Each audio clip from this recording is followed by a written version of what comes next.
I'm a metric 2021-83857. So today I will be your presenter for the Athi Nahappan proposal, and I hope everyone can give 100 attention to us and also lend your ear. Happy watching everyone.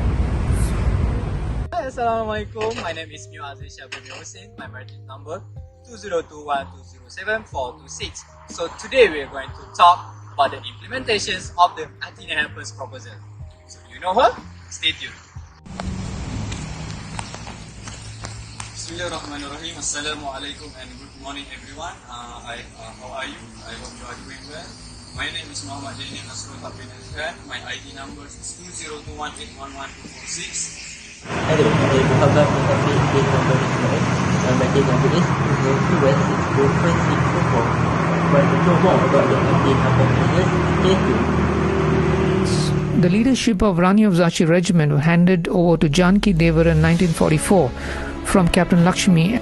Hailing from a well-to-do Tamil family, Janki began by donating all her jewelry for the funding of the Indian National Army.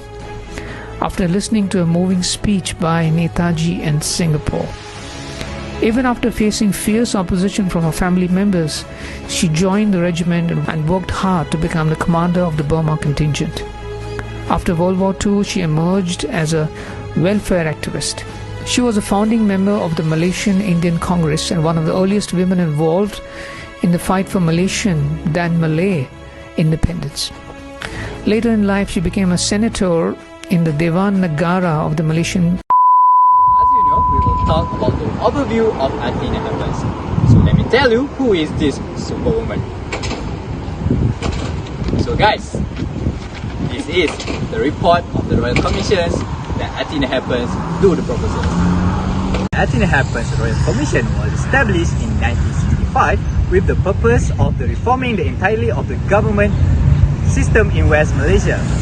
The aims of these studies is to assess the effectiveness of the current local government's system, provide an analysis of the aforementioned concerns and propose appropriate recommendations while considering the sufficiency of current legislation pertaining to local governments. The Malaysian government established the commission with the objective of tackling issues pertaining to governance, efficiency and accountability in regional administrative organizations. The establishment of said commission was indicate of the government's dedication to proceed transparent and efficient local governance. Commissions complete on exhaustive inquiry 4 years later and submit its report to the Federal Cabinet in December 1969. However, the public publications for the report was delayed for 2 years as a result of the state of emergency that was declared in Malaysia in 1969. Establishments of Royal Commission demonstrate the government's commitment to addressing the challenge faced by the local authorities to fostering the better governance practice. The Commission's findings likely shape in Malaysia's local government practice. So, what is local government?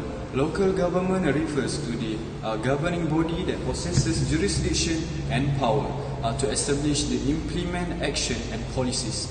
It is smaller scale compared to the entire state. In Germany and Britain, local government is called local self-government. According to Germany basic law, municipalities must be guaranteed the right to regulate all local affairs on their own responsibilities, subject to the limitations imposed by the legislation. Do you know how many local government that we have in Malaysia? For your information, city councils, we have 19 city councils, 37 municipal councils and 94 state councils in Malaysia. For instance, we have for city councils, we have Majlis Bandaraya Pasir Gudang, and for municipal councils, we have MPK, Majlis Pembandaran Kluang, and district councils, we have Majlis Daerah Balai. refer to the Local Government Act or 1976 at Act 171, and Peninsula Malaysia defines the term local authority in Section 2. According to the section, a local authority encompasses entities such as city councils, municipal councils, and district councils depend on a specific jurisdiction.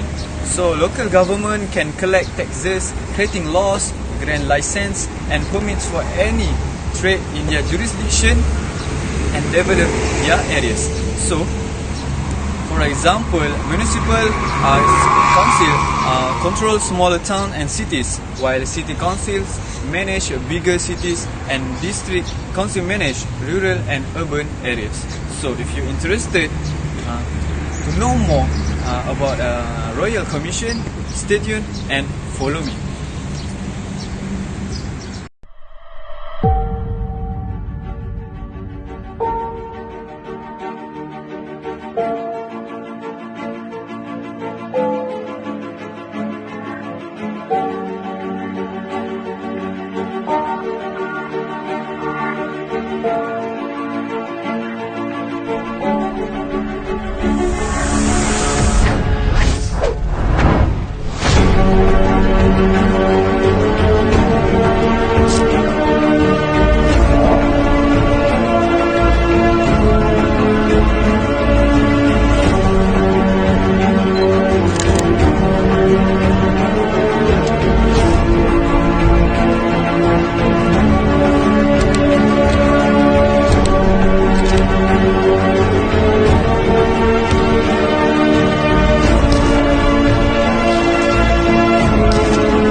Bismillahirrahmanirrahim. Assalamualaikum warahmatullahi wabarakatuh, and a very good morning to everyone.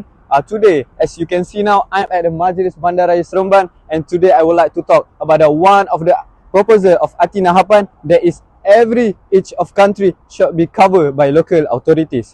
So, about the proposal, the fundamental principle of the proposal was for local authorities to undertake comprehensive coverage of all regions of the country. So, the vision recognized the distinct socio-economic, cultural and developmental requirements of the various regions in West Malaysia. So, local authorities were considered crucial in effectively addressing these interests. So, a local government should cover every inch of the nation. This stance demonstrate a dedication to decentralized governance, and the government's objective in allocating administrative duties to multiple local entities was to communities and customize services to suit specific requirements at the local level.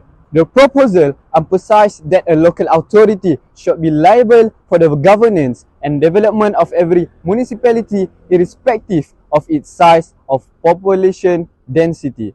The government's objective in delegating governance to local authorities was to establish a flexible framework capable of accommodating the varied requirements and ambitions of the populace. The local government body is extremely important to the process of urban planning, the development of infrastructure, and the provision of community services that cater to the individual requirements of Petaling Jaya citizens.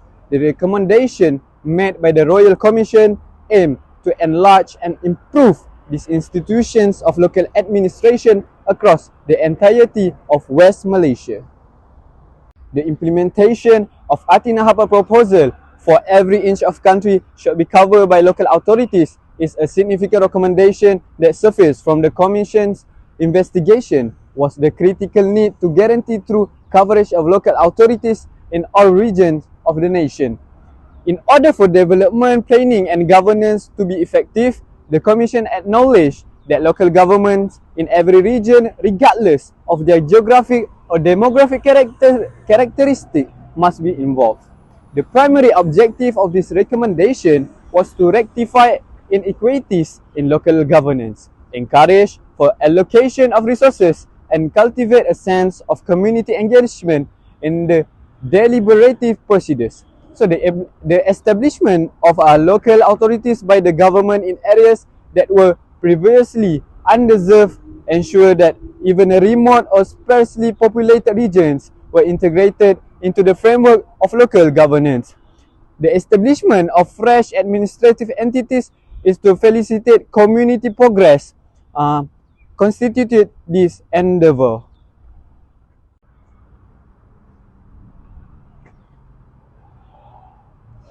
Next, the challenges of Athi Nahappan proposal is a local government cover every inch of Malaysia pose a number of obstacles to the directive implementation. So uncertainties will undoubtedly arise during the process of planning and implementing effective development strategies that may impede that local government's progress toward its intended goals because of the mindset or minority who do not experience remorse when violating legal regulations. Other than that, the challenges that have been faced by our local government is public infrastructure in flood risk areas. The Ministry of Local Government Development revealed that it comprises identifying sections of ditches, drains, sewers and a reserve that are at danger of producing floods and then carrying out cleaning and maintenance work to smooth the flow of water. In addition, the Ministry of Local Government Development stated that it includes preventing flooding. It is one of the toughest challenges that KPKT must overcome in order to prevent every state from being flooded. Then, the impact of Athi Nahappan proposal is the execution of the suggestion made by the Royal Commission Inquiry to guarantee that every inch of the country should be covered by local authorities in Malaysia had a significant influence on the governance structure of the nation as well as the development landscape of the country. The government of Malaysia made it possible for resources and development projects to be distributed more fairly throughout to the country by creating local authorities in regions that had previously been neglected. In addition to this, the increased participation of local authorities led to the establishment of development programs that were more focused and responsive. The authorities in the various regions are now able to handle the difficulties that specific to their areas thanks to a more detailed understanding of a socio-economic and cultural settings. As a result, sustainable development practices could be fostered that were sensitive to the variety of situations that existed across the nation. And that's all from me. Thank you.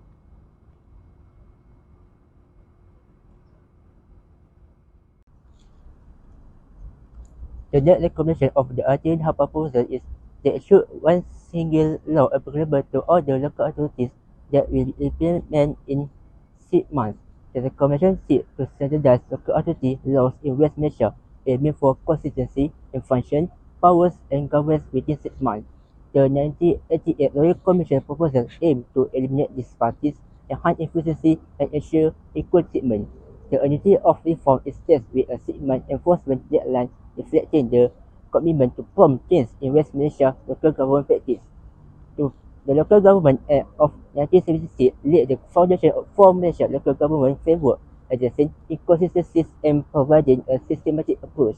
It categorizes local authorities, define their function and powers, and ensure financial autonomy through diverse revenue resources. Examining the impact, the Act role in urban planning, public health, infrastructure development, and environmental management in highlighted zoning regulation in Kuala Lumpur, particularly in TBKL. It states the challenge prior to a uniform law, the push for centralization aim to harmonise zoning laws, addressing confusion and fostering cohesive urban planning system in citywide of the Kuala Lumpur cities. The recommendation for a uniform for all local authorities in West Malaysia was a landmark moment in governance. The detailed implementation process covered drafting stakeholders, engagement, enforcement, and overall impact on local authorities, fostering efficiency and standardization. The first step in implementing the Royal Commission recommendation involved the careful drafting of a unified law. Experts and local representatives collaborated to draft a unified law following the Royal Commission recommendation. The goal was to establish comprehensive legal framework applicable across West Malaysia diverse local authorities. This involves navigating complexity in urban and rural settings, ensuring flexibility for various regions. This carefully balanced drafting process aims to accommodate both the dynamic governance needs of cities such as Kuala Lumpur and the specific requirements of smaller towns such as Alor. The second process that involves extensive consultation and debate to ensure the legal soundness and inclusivity of the law. Stakeholders, including local authorities and community representatives, actively participated, providing insight and addressing potential challenges. To thorough scrutiny, the draft law was refined with input from various perspectives, making it more robust. Presenting the draft to legislative bodies allow for debate, amendment and negotiation, further enhancing the law's democratic nature and ensuring a broad acceptance. Third step focused on state mandate and enforcement of the establishing a unified law. This step was enacted to enforce the laws within 6 months, ensuring stakeholders' adoption and preventing religious disparities. The state mandate compelled local authorities to align their policy with the unified law, blending a swift transition to the new governance framework. Achieving uniformity required active collaboration between the central governing body and state, emphasizing effective communication and support mechanisms to address challenges during the transition. Fourth step is transition and adaptation that requires the inevitable change from implementing a new legal framework. This phase allows local authorities time to align their governance structure with the unified law, aiming for smooth integration. For example, municipalities like Majlis Badaya Pasir Gudang and Majlis Badaya Johor Bahru adjusted their framework to conform to standardized provision, maintaining uniformity with local governance realities. The fifth step is monitoring and oversight that ensure compliance with the unified law through a robust system. SHAH, as the federal committee overseeing local authority in Selangor, its mechanism provide continuous guidance, address challenges, and maintain consistency in applying the law across regions. This step focused on public awareness campaign as a critical component of the implementation process. Efforts were made to inform citizens about the change introduced by the unified law and their rights under the new regulation. Campaign in cities like Kuala Lumpur by TBKL and rural areas like Terengganu by Majlis Perbadan Kuala Terengganu play a pivotal role, using various communication channels to reach a wide audience. The final step involving regular reporting and evaluation to adapt the dynamic nature of governance. This mechanism assess the ongoing impact on the unified law, offering insight into its practical implication on local authorities and communities. Evaluation focus on specific provision and the final areas for enhancement and gauging the overall success of the governance framework. Implementing a single law in Malaysia, diverse local governments face challenges due to regional variation and resource constraints. West Malaysia, distinct regions require a flexible approach, acknowledging unique needs. Smaller local authorities like those in Melaka or Pahang may struggle with limited resources for legal revision and compliance. To overcome this, financial support and capacity building programs are essential. Additionally, fostering community engagement is crucial, addressing barriers like language issues and historical mismatches through public consultation and transparency. Successful governance necessitates tailoring to regional nuances, providing support, and emphasizing community involvement for effective implementation. The introduction of single law in West Malaysia aims to standardize local authorities' operations, fostering consistency and efficiency. This common legal framework improves accountability, making authorities more readily responsible for their decisions. It stimulates resource allocation, allowing better management of budget and projects for the benefit of the communities. The adoption of this recommendation leads to a significant change in policies, procedures, and governance practice, aligning them with the new law. This transition enhances transparency, accountability, and public participation, making a crucial shift in local government operations. Overall, the move toward a single law represents a pivotal movement promoting standardized, accountable, and community-focused governance. That's all for me. Thank you. Assalamualaikum. So we see again in this session to discuss about the local authorities should be decentralized and be autonomous body corporate consisting fully elected members with financial and administrative autonomy. So according to Davis and Grant 2003, one of the most important wishes was the local administration had to be decentralized and given autonomy both financially and administratively. Decentralization and autonomy in local government are essential components because they provide elected representatives the authority to make choices that have an immediate impact on the people they serve. So, the mayor, who assumed the overarching responsibility for leadership and administration, collectively elected representatives, appointed members, and civil servants, comprise the council, which render decision connected public service, local governance when planning and development. They have some financial freedom and can collect money from taxes and fees such as cukai pintu, cukai taksiran, and cukai tanah. Add on parking fee for the ticket if you park the car at their place. The council is subdivided into numerous departments and division tasks which carry out the responsibility including public health, town planning, and the public works. This decentralized structure enables the council to address the unique challenge and the requirement of Penang Island, making it more responsive to the demands of the local community. The other local government are Dewan Bandaraya Kuala Lumpur and Majlis Bandaraya Johor Bahru. These both local government assume a vital function in the administration of the municipality, guaranteeing its progress and welfare system with fully elected members and subject to state authority jurisdiction. Just that for this part. The implementation of the recommendation is begin with it will enhance the municipal democracy through the provision to increase the citizen participation in community governance. According to Davis and Grant 2003, the increase of accountability of elected representatives to their constituents will improve the responsiveness and transparency of local governance. In the Malaysia context, this proposal may find the application within the local government structure, including municipal and city council. This organization might be represented by elected officials who oversee local matters directly, including urban planning and service delivery. The proposal has been implemented in many local governments. So we take one example at the Selangor local government. The Shah Alam City Council, also referred to as Majlis Bandaraya Shah Alam (MBSA). So MBSA is instrumental supervising numerous aspects of the city infrastructure and governance. And the Shah Alam is renowned for its dynamic urban development. So the MBSA functions as a locally elected authority subject to the governor of local government rules and regulation.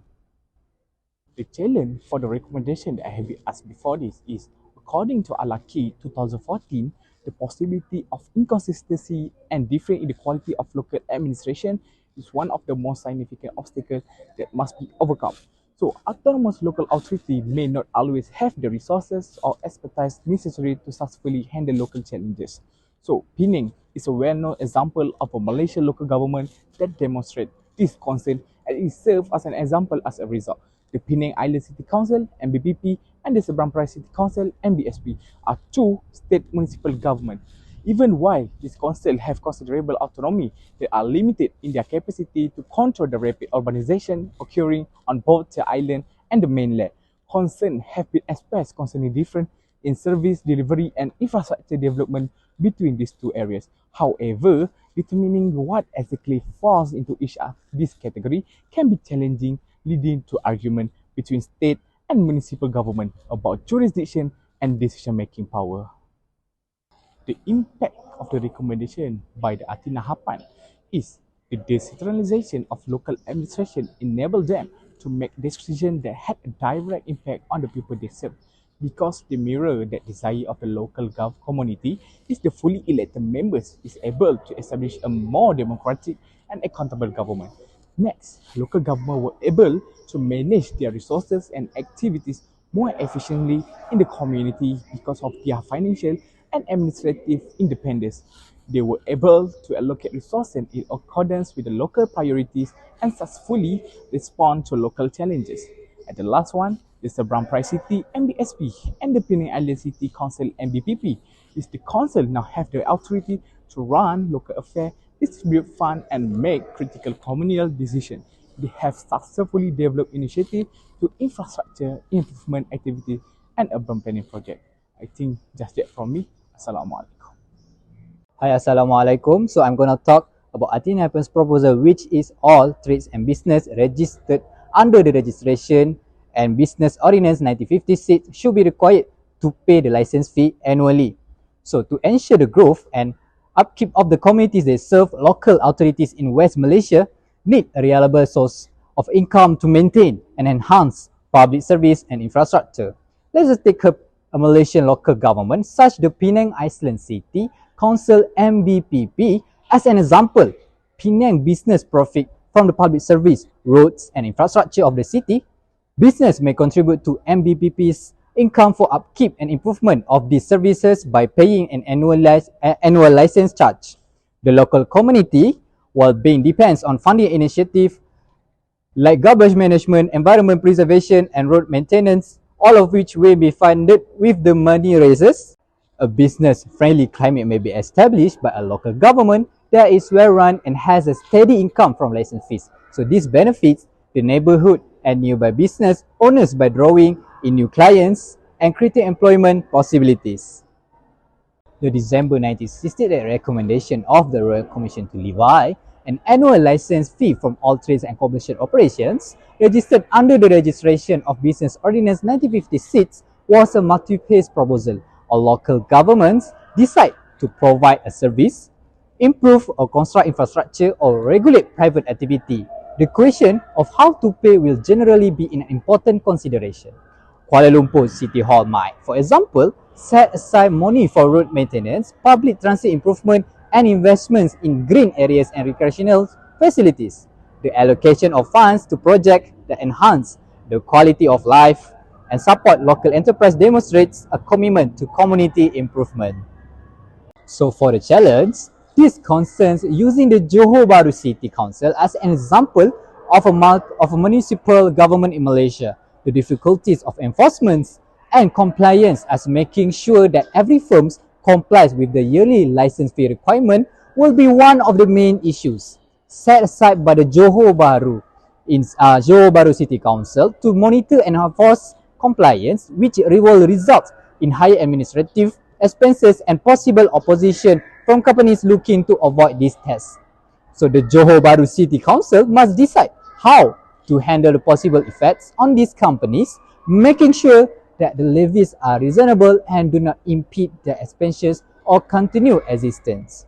There are issues with enforcement that affect on smaller firms' finance and the possibility of an over-reliance on license fee as a source of income associated with putting into practice. And for the impacts, local government agencies will have the financial resources to effectively administer and sustain public services, infrastructure and social welfare programs if they expand their revenue sources beyond conventional sources like property tax. So better facilities and services will be obtained if local governments had a steady stream of revenue from yearly license fee, and they might allocate funds towards enhancing public services and infrastructure.